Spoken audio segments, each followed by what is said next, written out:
की सप्लाई, उसको लेकर के उसका उपयोग करेंगे। एक सुझाव और आया है कि हम कुछ इंडस्ट्री से बात कर रहे हैं कि सिलेंडर की कमी के नाते से हम CNG जो LPG के सिलेंडर्स हैं इसका भी जुगाड़ कर रहे हैं कि उसके अंदर उसका जो क्या लगाते हैं वाल नोजल जो है उसको उस ढंग से करें कि ऑक्सीजन की सप्लाई उसके माध्यम से हो सके, क्योंकि उसकी उपलब्धता हमारे पास है। तो मेरा कहने का अर्थ है कि इन चीज़ों का जहाँ से भी रिसोर्सफुल कोई आइडिया मिलता है उसको हम लागू कर रहे हैं।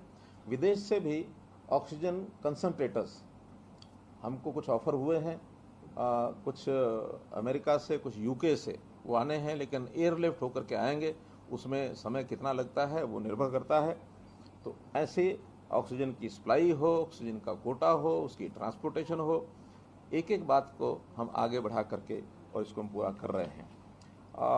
एक विषय मैं ज़रूर कहना चाहूँगा, और वो 2 दिन पहले जब मैं रोहतक गया था तो रोहतक में जिस प्रकार से मैं बातचीत यहाँ कर रहा हूँ, बहुत खुल कर के बात करने का मेरा स्वभाव है। बहुत लाग लपेट करने का, चीज़ों को छुपाने का या भाषा को तोड़ मरोड़ बोलने का मेरा कभी स्वभाव नहीं रहा। बहुत एक जैसे गांव का आदमी बोलता है इस तरीके से मैं अपनी बात को स्पष्ट कह देता हूँ। उसी संदर्भ में मैंने ये कहा था कि इस समय हमारी चिंता है एक एक व्यक्ति की जान बचाने की, और उसकी जान बचेगी तभी हमको संतोष होगा। हमारे मानो किसी भी हमारी किसी लाचारी के कारण से, हमारी व्यवस्था की कमी के कारण से अगर एक भी व्यक्ति की मृत्यु होती तो हमें बहुत दुख होता है। तो हम व्यवस्थाओं को बना रहे हैं, एक एक करके आगे कर रहे हैं। और मीडिया के मित्रों ने कुछ इस प्रकार के प्रश्न कर दिए कि आंकड़े नहीं मिल रहे, डाटा नहीं मिल रहा, ये नहीं वो नहीं हो रहा। तो उसमें से एक वाक्य मेरे मुंह से ज़रूर निकला, और वो कोई मैंने अपनी ओर से बोला ऐसा नहीं है। सामान्यतः लोग कहते हैं कि जो चला गया है अब उसको वापस नहीं ला सकते।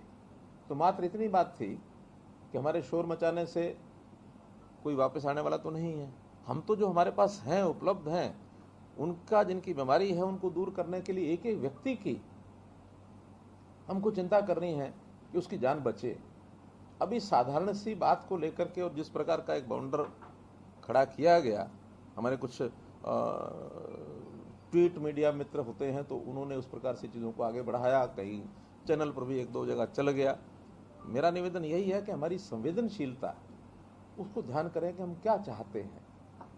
हमारे प्रयत्नों में कहीं भी कोई कमी आपको नहीं दिखेगी। हम अपने प्रयत्नों को इस ढंग से कर रहे हैं कि जैसा मेरा अपना परिवार है, और परिवार के एक व्यक्ति की भी अगर जान जाती है तो उसका सदमा, उसका दुख ये हमको भी उतना ही है, कम नहीं होता है।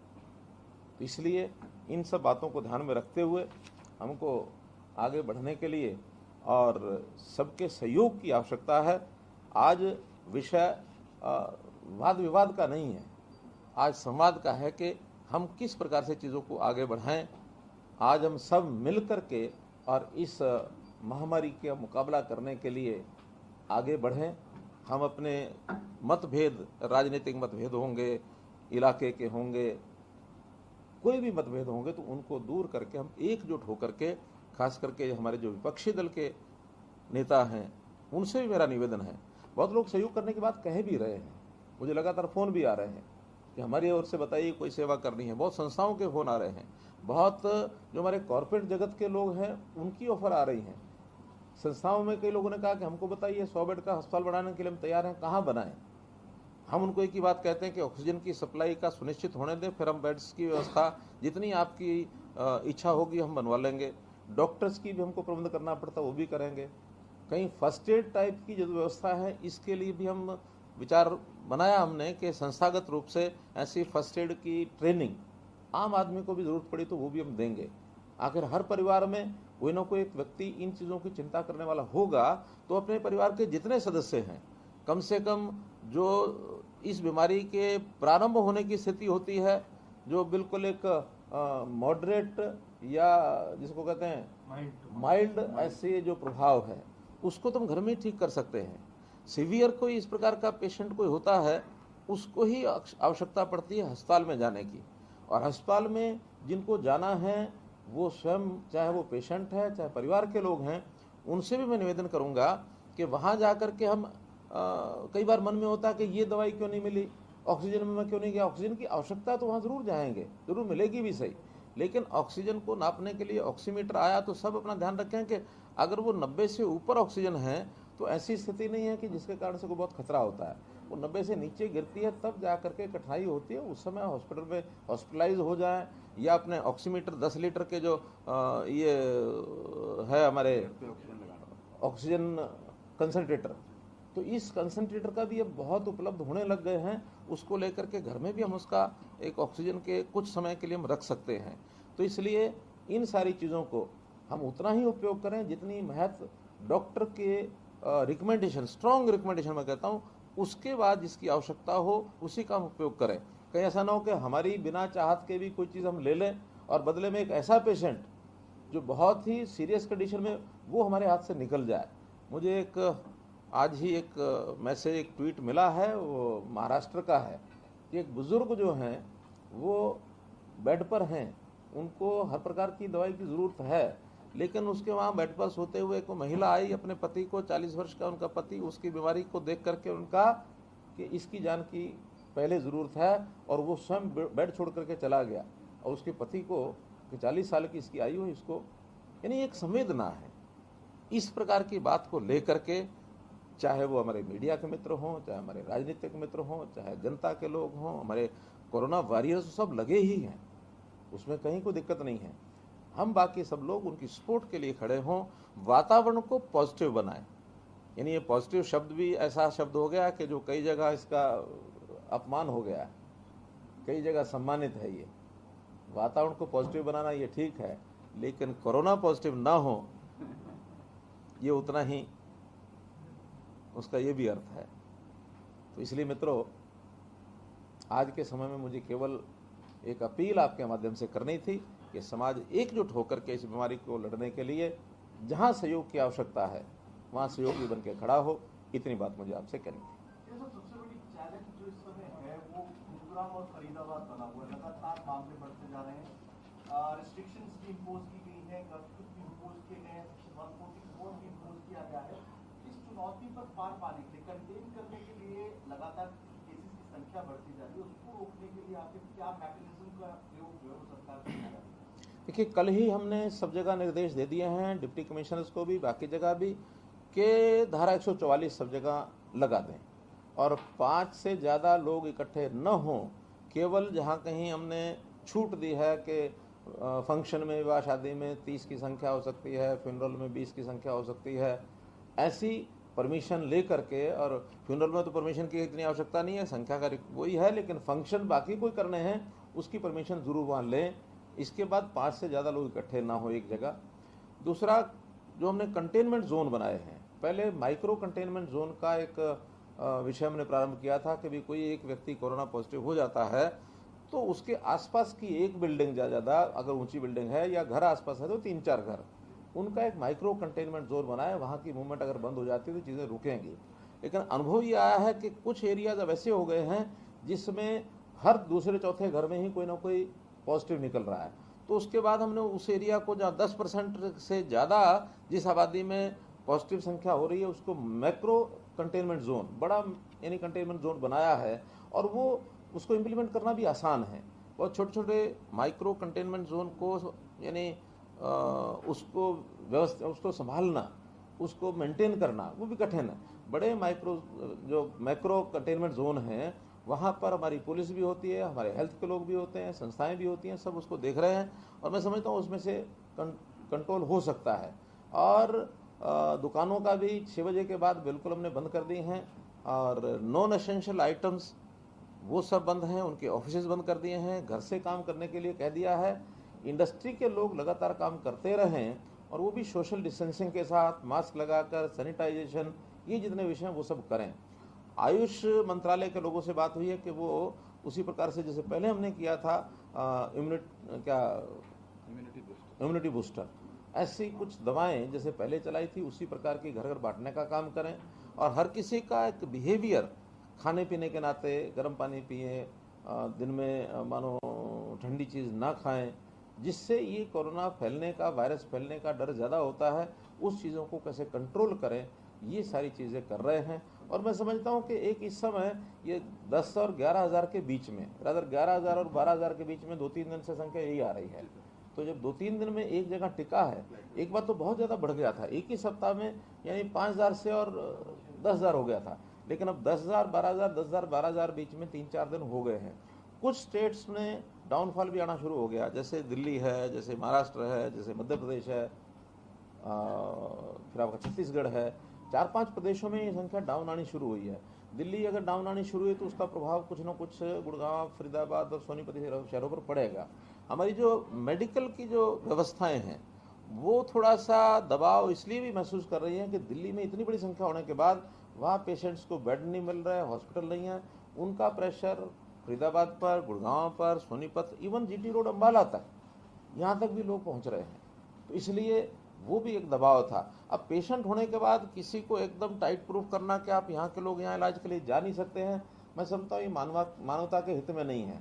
हमारी इच्छा तो है कि भी स्टेट की हमारी जिम्मेवारी है तो स्टेट के लोगों को सर्विस अच्छी मिले, लेकिन बाकी सब लोग आते हैं तो उनका भी इलाज वहाँ होता है। हिमाचल सीएम की बात कह रहे हैं सर, आज जयराम ठाकुर ने भी यही कहा है कि हरियाणा पर जो दबाव पड़ रहा है, पंजाब पर जो दबाव पड़ रहा है, उसके बाद हिमाचल की तरफ लोग रुख कर रहे हैं स्वास्थ्य सेवाओं के लिए। बेहतर है राज्य अपना दायित्व निभाएं, उन्होंने इस तरीके की बात हरियाणा पंजाब के तौर पर नहीं, मैंने कहा कि ये सबके लिए ठीक है कि अपनी अपनी जगह करें, लेकिन आखिर जब प्रेशर किसी एक प्रदेश का और वहाँ व्यवस्था नहीं है तो लोग कहीं ना कहीं दौड़ेंगे। अब दिल्ली से बहुत बड़ी मात्रा में, आज गुरुग्राम की स्थिति यह है कि एक एक हॉस्पिटल के बाहर कई संख्या में एम्बुलेंसेस खड़ी हैं, पेशेंट उसमें बैठे हैं। अब वो कई जगह कहते हैं कि इसको एडमिशन नहीं मिल रहे हैं। एडमिशन का भी उनका एक सिस्टम तो है ना कि एक जितनी व्यवस्था अंदर ऑक्सीजन की उनके पास है उससे ज़्यादा अगर लोड उन्होंने लिया तो स्थिति क्या बनेगी, भयंकर हो जाएगी। इसलिए हर एक की लिमिटेशंस को सबको ध्यान रखना है। हाँ, जो जल्दी ठीक होने वाले या एक नॉर्मल स्थिति में आ गए हैं, जिसको स्टेप डाउन पेशेंट्स कहते हैं, स्टेप डाउन पेशेंट्स को जितना जल्दी हो सके वहाँ से डिस्चार्ज करके उनके घरों में भेजें, या जो हमने कोविड सेंटर्स बनाए हैं उन कोविड सेंटर्स में उनको सामान्य इलाज के लिए वहाँ ले जाएं।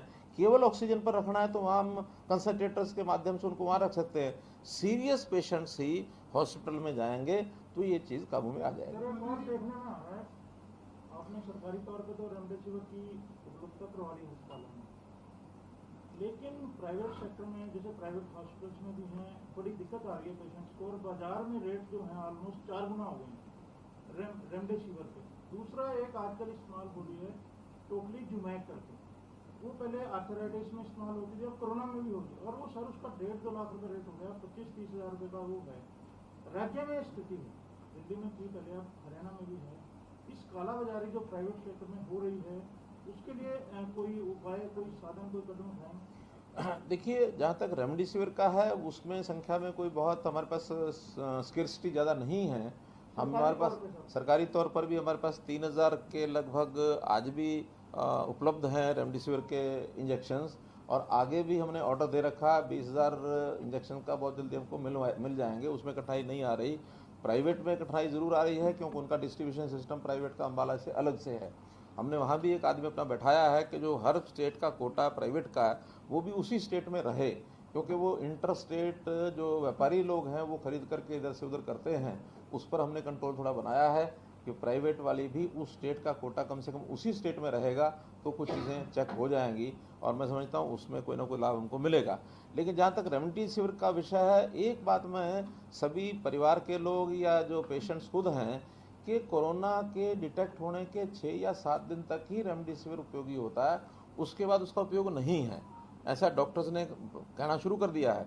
कई बार हम जो 15 दिन, 10 दिन, 12 दिन पेशेंट ठीक नहीं हुआ उसके बाद भी रेमडेसिविर की यानी एक डिमांड करते हैं, उसका लाभ नहीं है। उसके बाद ये जो दूसरा आपने टॉसिली जो बताया है एक इंजेक्शन, हाँ, वो भी बहुत डॉक्टर्स जो हैं उसको ऐसा मान करके कि यही रामबाण दवा है उसी को रिकमेंड करने लग गए हैं।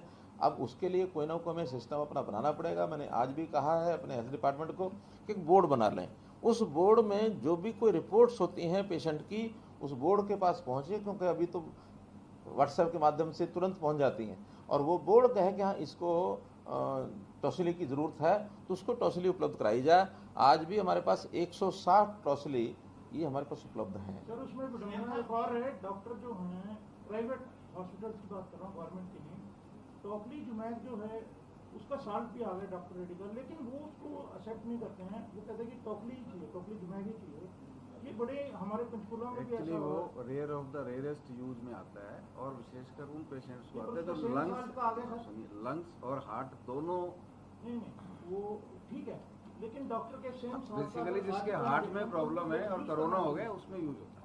वो बोर्ड को इंस्ट्रक्शन दें सर कि सेम सॉल्ट का अगर कोई इंजेक्शन आ रहा है। जारी हो रही है। आज स्वास्थ्य विभाग इस पर सोच रहा है, विचार कर रहा है, क्योंकि हमने भी कहा है कि इसका कोई ना कोई एक सिस्टम बनाए, क्योंकि ओपन फॉर ऑल अगर रहेगा और वहाँ उपलब्धता नहीं होगी, क्योंकि वो सारी चीज़ टॉसिली जो है सिप्ला के माध्यम से विदेश से आती है, यहाँ तो बनती नहीं है और उनकी लिमिट्स सिप्ला की है अपनी बनी, उनको उपलब्ध नहीं होती है। उपलब्ध होने के बाद तो कठिनाई नहीं, लेकिन अभी जितनी उपलब्ध हो रही है उसका स्टेट वाइज एक कोटा है, तो हमको 160 का कोटा मिला हुआ है और वो सरकारी अस्पताल में तो कम से कम उसका दुरुपयोग जो हम रोक देंगे, लेकिन बाहर भी केवल पैसों के कारण से उसकी बिक्री, क्योंकि पेशेंट की इच्छा होती है कि मुझे कोई भी चीज़ कहीं से भी मिल जाए, पेशेंट को पता नहीं होता कि इसकी ज़रूरत है कि नहीं है। मेरी जो डॉक्टर फ्रेटरनरी है उनसे निवेदन है कि जिसकी बहुत आवश्यक है उसी को ला के लगाएं, सबको लगाने की आवश्यकता नहीं। सवाल ये था कि जैसा आपने कहा कि दिल्ली के बहुत ज़्यादा पेशेंट हरियाणा की तरफ मूव कर रहे हैं, तो यहाँ पर क्या बता दें कि कितने दिल्ली से आने वाले हरियाणा में हैं और जो ऑक्सीजन आज तक मीट्रिक टन बढ़ी है, आपने कुछ कितनी मांग रखी थी, 232 मीट्रिक टन है, क्या ये पर्याप्त है या अभी हमें और जरूरत है? और साथ ही में जो 15% से ज़्यादा पॉजिटिविटी रेट वाले जो जिले हैं उनमें क्या लॉकडाउन आप लगाने जा रहे हैं हरियाणा में? मैंने बताया केंद्र की गाइडलाइन के हिसाब से ही हमने नई गाइडलाइंस कल जो जारी की हैं उसमें सख्ती से 144 लगाना और जो टाइमिंग्स बताए हैं उस टाइमिंग के साथ साथ से बाजार बंद करना, नॉन ऑफिशियल काम जितना है उसको, नॉन एसेंशियल उसको सबको बंद करें, ऑफिशियल काम वहाँ भी अटेंडेंस कम से कम करें। एकदम मूवमेंट रोकने के लिए बहुत हमारी योजना इसलिए नहीं है कि हमने रोक करके देख लिया उसका बहुत लाभ नहीं है। और अभी इस बार के कोरोना के बारे में ये भी कहा जा रहा है कि इसका जो एरियल एक प्रकार का प्रभाव है, ये जो टच करने वाली जो स्थिति है वो ये कोरोना उस प्रकार से नहीं फैल रहा है, तो इसलिए टच करने वाला जो स्थिति थी बहुत नज़दीक जा करके उसका जो प्रभाव था, इसकी बजाय वो कहीं से भी फैल रहा है, तो इसलिए उसका मूवमेंट का रोकने का कोई लाभ नहीं है।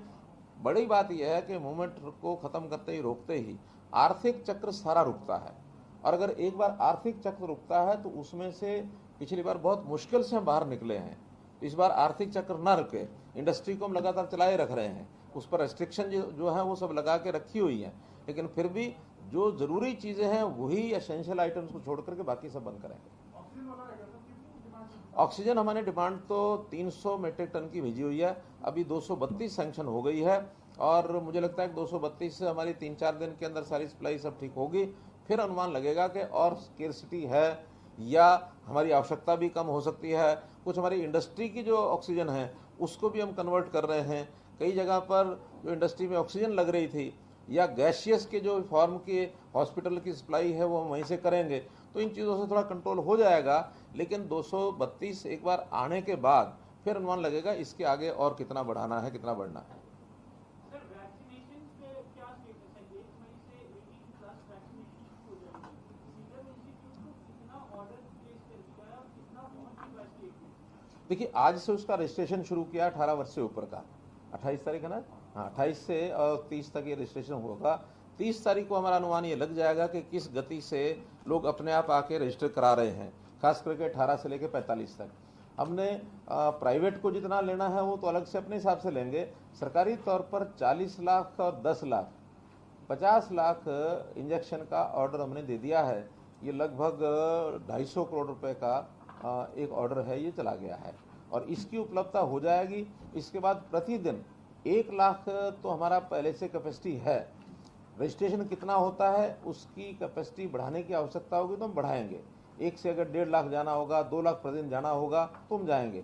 लगभग महीने भर का ये जो हमारे पास इंजेक्शन है इसका प्रोग्राम चलेगा और सबको रेगुलरली उनको मैसेज जाएंगे कि किस व्यक्ति को किस हॉस्पिटल में या किस डिस्पेंसरी में किस दिन पहुंचना है। हम कोशिश करेंगे कि जो मेन हॉस्पिटल्स हैं जहाँ कोविड का प्रेशर ज़्यादा है उसको छोड़कर बाकी जगह, क्योंकि जो वैक्सीनेशन का काम उतना कॉम्प्लिकेटेड नहीं है, तो सिंपल एक इंजेक्शन लगा करके एक आधा घंटे से लेकर 1 घंटे तक ऑब्जर्वेशन में रखना होता है व्यक्ति को। तो जितने हमारे CHCs हैं, PHCs हैं, डिस्पेंसरीज हैं, संस्थाओं के जो हॉस्पिटल्स हैं उनके माध्यम से इसको हम अभियान को चलाएंगे। सर 15 मई तक कोरोना देश में पीक पर होगा, लेकिन जिस तरीके से दिल्ली का केसेस बढ़ रहा है तो क्या हम हमारा प्रोजेक्शन क्लियर करते हैं और ऐसे में कितने एक्स्ट्रा डिमांड की जरूरत पड़ेगी, क्योंकि 160 एमपी जो ऑक्सीजन की हमें जरूरत पड़ेगी हम 229 हो गए हैं, जिस तरीके से प्रेशर बढ़ता रहा तो हमारा जो पीक पे आने वाला प्रोजेक्शन है क्या वो बिगड़ नहीं जाएगा एक बार फिर आना। देखिए, मैंने बताया भविष्य के बारे में कुछ कहा नहीं जा सकता है। मैंने बताया ऑक्सीजन की कमी हमारे पास नहीं है, गैसियस फॉर्म तो हमारे पास है ही है, और इसके अलावा भी जो जनरेटर्स शुरू हो गए हैं वो आने के लिए, या कंसंट्रेटर्स आने शुरू हो गए हैं, तो जो थोड़ी डिमांड की जितनी ऑक्सीजन जिनको पेशेंट को ज़रूरत है वहाँ वो पर्याप्त हो जाएगी। सीरियस पेशेंट्स के लिए जो ऑक्सीजन है ये वहाँ काम आएगी।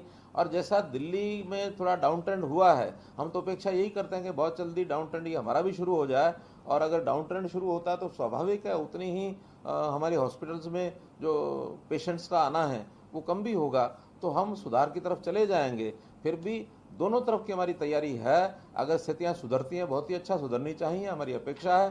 किसी कारण से नहीं सुधरती हैं, ऐसे कैसी चलती हैं, इससे बढ़ती हैं, तो हम लगातार हर दिन कैसे हमारा गैस की कैसे हमारे पास ज़्यादा ऑक्सीजन आए और उसका ट्रांसपोर्टेशन का सिस्टम कैसे ठीक हो। मैंने बताया कि जैसे हम उड़ीसा के प्लांटों से लेकर के आ रहे हैं, आज ही उसकी transportation by train by air सब हमने शुरू कर दी है, और आने वाले 2 दिन में 3 दिन में और चीज़ें क्लियर हो जाएंगी। ये एमबीबीएस के जो फाइनल ईयर के स्टूडेंट्स आपने कहा भी था कि वो उनको भी लगाएंगे और पैरामेडिकल स्टाफ के लोग वो कब तक जो है ज्वाइन कर देंगे? वो तो जैसे जैसी आवश्यकता हो रही है वैसा वैसा ले रहे हैं। रोहतक के मेडिकल कॉलेज में जैसे मेरी 2 दिन पहले जब मैं गया था तब बात हुई थी, उन्होंने कहा कि 7 दिन के बाद हमारे कुछ जो फाइनल ईयर के स्टूडेंट्स हैं उनको हम टेंड करके और जो आवश्यक निर्देश हैं दे करके उसको फील्ड में भेज देंगे। ऐसे नर्सिंग स्टाफ भी, वो हमारा कुछ प्राइवेट जो बड़े हॉस्पिटल्स हैं जिन्होंने कहा कि हमारे पास अभी नर्सेज की कमी है, क्योंकि नर्सिंग स्टाफ, पैरामेडिकल स्टाफ इसकी भी उतनी आवश्यकता होती है जितनी डॉक्टर्स की होती है, तो वहाँ भी हमने कुछ रोहतक से भिजवाए हैं। जहाँ जहाँ हमारे नर्सिंग कॉलेजेस हैं उन सबको अलर्ट कर रखा है कि जैसे जैसे नए बेड्स की हमारे हॉस्पिटल हैं उन जगह पर जो भी आवश्यकता होगी वहाँ भेजेंगे। ऑक्सीजन को लेकर के आपने सर जो ये ऑक्सीजन के लिए हेल्पलाइन शुरू की है और जो लोगों को मदद के लिए शुरू की है, उसका सिंगल नंबर है सर, एक तो सुझाव के तौर पर ये है कि फोन नंबर होता है तो उसमें बात होती रहता है।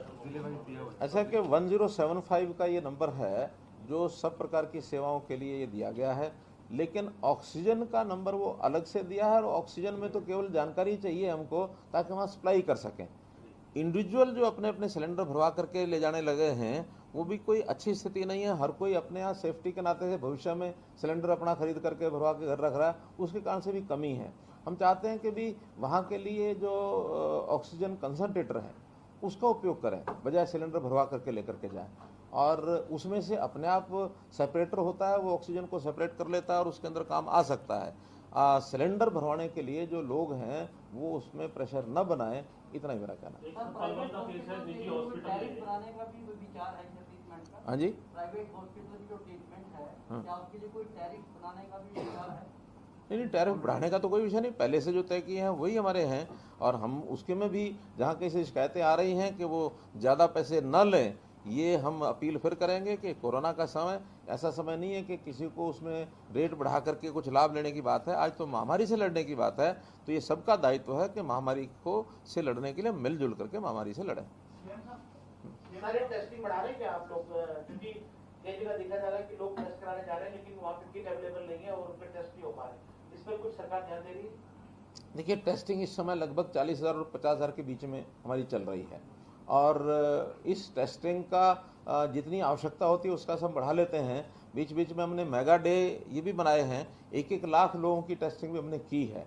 अब चूँकि टेस्टिंग और वैक्सीनेशन दोनों वो चल रही हैं, इधर हॉस्पिटल्स के ऊपर एक प्रेशर जो कोरोना पॉजिटिव मरीज़ हैं उनका बना हुआ है, क्योंकि टेस्टिंग और वैक्सीनेशन ये उनकी सर्चिंग के लिए है कि कौन आदमी पेशेंट जो कोरोना पॉजिटिव है, और पॉजिटिव जो पेशेंट्स हमारे पास हैं उनका इलाज करने में भी उतनी ताकत लग रही है। इसलिए आज तो वैक्सीनेशन का प्रोग्राम है वो लगातार चलेगा, और ये 40,000 से 50,000 के बीच में जो टेस्टिंग चल रही है इसके माध्यम से भी जो हमारे पास लोग आ रहे हैं उसका हम इलाज करा रहे हैं। आवश्यकता पड़ने पर और भी देखेंगे। मेरा आपसे निवेदन अंत में यही है कि कुल मिलाकर समाज में वातावरण को ठीक करने के लिए दोनों चीज़ें काम आती हैं। कि हमारी व्यवस्थाएं वो काम आएंगी और हमारी बातचीत, हमारा जो उत्साह, हमारा जो लोगों को संदेश ये हम कैसा देते हैं वो भी उतना ही काम करता है। जैसे कहावत है ना कि रोते हुए जाएंगे मरते ही खाएंगे, और अगर हंसते जाएंगे तो व्यक्ति ठीक है, जिंदा है, उसको भी ज़रा उत्साह दे करके आएंगे।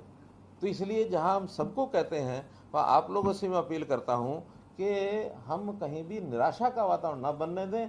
संकट आते हैं, ये कभी भी आपत्ति आती है, लेकिन ये आपत्ति ऐसी है कि मैनमेड नहीं है, ये आपत्ति प्राकृतिक आई है। इसको सब मिलकर के लड़ें और एक निराशा के बजाय इस वातावरण में भी आशा ढूंढने की कोशिश करें। हमारे जितने लोग रोज़ाना पॉजिटिव आते हैं उसके मुकाबले में 70% 75% ठीक भी रोज़ हो रहे हैं, तो एक 25-30% बढ़ रहे हैं, उसका हम इलाज कर रहे हैं। ये लगातार ठीक होने वालों की संख्या हमारे नए आने वालों के संख्या से जब ठीक होने वाले ज़्यादा होंगे तो स्वाभाविक डाउनवर्ड ट्रेंड आएगा। तो जो अच्छी बातें हैं उसको आगे बढ़ाएं। बहुत बहुत धन्यवाद।